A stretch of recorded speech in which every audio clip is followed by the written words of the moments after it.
悲しみを乗り越え未来へ強く歩めと、高大寺に眠る儚くも美しい物語をお楽しみください。それでは踊っていただきましょう。京都よさこい連心意気の皆さんです。どうぞ。それでは高大寺、今思いが花開く。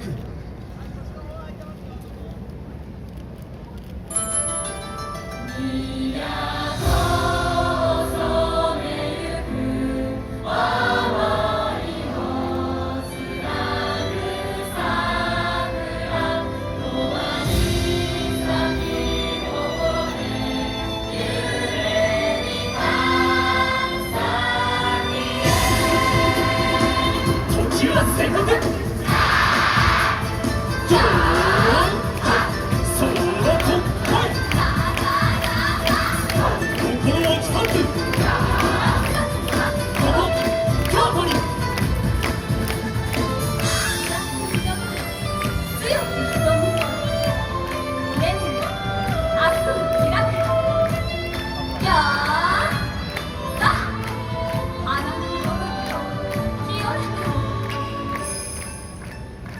に瞳に映る頂への道しるべ。